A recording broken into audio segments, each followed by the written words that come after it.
దాని గురించి మాట్లాడే వాళ్ళు ఎవరు లేరు. ప్రతిపక్ష నాయకులు మాట్లాడరు, అధికార పక్ష నాయకులు మాట్లాడరు. మాట్లాడుతుంది నాకు ఎప్పుడు నిజంగా నా కులాల ప్రస్తావన తెలియదు. నా జీవితంలో నేను దాదాపు ఒక 6-7 సంవత్సరాల వరకు నాకు ఎప్పుడు కులం గురించి ఎప్పుడు నాకు తెలియదు. కులాలు ఇవన్నీ అర్థం చేసుకున్నాను, కులాలు ఉంటాయని. కానీ అవి ఎప్పుడు నాకు ప్రభావం చూపించలేదు. వాటిని అర్థం చేసుకోవాలి. మన ఈ సమాజంలో ఉన్నాం కాబట్టి అర్థం చేసుకుంటాం. కుల వ్యవస్థని అర్థం చేసుకోవాలి. మన సామాజిక వ్యవస్థలో అది భాగం. అది ఇవన్నీ అర్థం చేసుకొని అంటే మనకి కూర్చోబెట్టిన నాయకులు ఈ రోజున ఒక్కళ్ళు కూడా మనకు మాట్లాడేవాళ్ళు. తెలంగాణలో మనకు ఉత్తరాంధ్రకు సంబంధించిన వెనుకబడిన కులాలని ఓసీలుగా పెడతానంటే ఇలా ఒకటి కాదు, అనేక సమస్యలు. ఇవన్నిటిని అర్థం చేసుకొని నేను ముందు మాట్లాడడానికి ఒక్కొక్క సమస్యను అర్థం చేసుకుంటూ అకలింపు చేసుకుంటూ అర్థం చేసుకుంటూ మరింత లోతుగా తీసుకెళ్ళి మాట్లాడడానికి ఒక్కనే ఉన్నాను. ఇప్పుడు ఈ మధ్యన పెద్ద నాయకులు వస్తున్నారు. కానీ జనసేనకి మొదటి రోజున ఉన్నది మీరే, ఆఖరి వరకు ఉండేది మీరే. అది నాకు బాగా తెలుసు. అందుకనే స్ట్రక్చర్లో కూడా అది సిటీ స్ట్రక్చర్ పొలిటికల్ పార్టీ యొక్క నిర్మాణం కూడా ఎలా చేశానంటే మొత్తం మీరు బలంగా ఉంటారు. నాయకులు వస్తే వాళ్ళ అనుచర వర్గాన్ని వచ్చి వెళ్ళిపోవచ్చు, కానీ మన మటుకు నిలకడగా ఉండే స్ట్రక్చర్నే పెట్టాను, పొలిటికల్ పార్టీ స్ట్రక్చర్నే. అలాగే మీలో కూడా వార్డు స్థాయి నుంచి, గ్రామ స్థాయి నుంచి, మున్సిపాలిటీ స్థాయి నుంచి ప్రతి ఒక్క వర్కింగ్ కమిటీ అని ఒకటి పెట్టాను. అలాగే ఒక ప్రత్యేక ఎగ్జిక్యూటివ్ కమిటీ పెట్టి ఎగ్జిక్యూటివ్ కమిటీ ఎక్కువ బాధ్యతలు నిర్వహించేవాళ్ళు.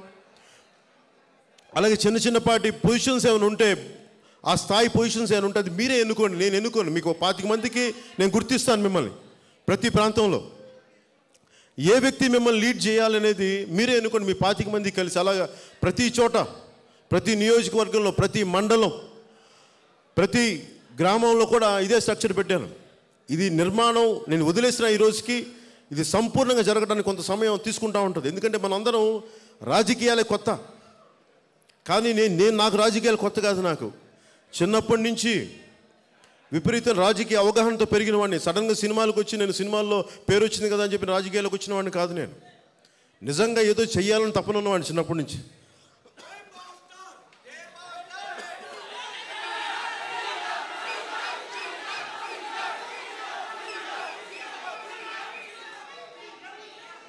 అలాగే ఇప్పుడు నేను పంపించబోయే లిస్టులో మీ ఎవరి పేర్లన్నా మిస్ అయితే మటుకు ఇది నిరంతరంగా సాగేది కాబట్టి మళ్ళీ ఇంకోసారి చెప్పండి, ఇంకోసారి కరెక్ట్ చేసుకుంటూ వెళ్దాం. ఇది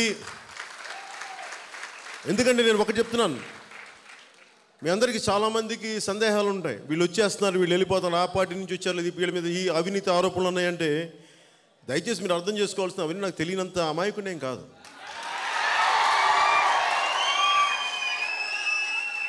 పగలు జనసేన చెప్పి రాత్రి గంట గ్యారంటీకి వెళ్ళే వ్యక్తులు కూడా నాకు తెలుసు. తెలియకుండా ఎందుకు ఉంటుంది? మీరు రాత్రులు మీరు పెళ్ళిళ్ళకి వెళ్ళి కలుసుకున్నారు, ఏదైనా పెద్ద ఇబ్బంది ఏముండదు. కానీ ఎవరితోనా కలవచ్చు, తినవచ్చు, మీరు ఇబ్బంది లేదు. కానీ పార్టీ దగ్గర ఐడియాలజీని మటుకు ఒక నిమిషం, ఎవరు ఏమి చేసినా ఒక నోటెడ్, థ్యాంక్ యూ. ఎవరు ఏం చేసినా, ఎవరు ఎటువైపు వెళ్ళినా కానీ జనసేన పార్టీ సిద్ధాంతాలకి, మూల సిద్ధాంతాలకి కట్టుబడి ఉండాలి. ఒకవేళ వాళ్ళు కూర్చోబెట్టి పవన్ కళ్యాణ్ వెన్నుపోటు పొడివేయచ్చు, లేదంటే అమ్మేయచ్చు అంటే నేను అంత బలహీనుని కాదు.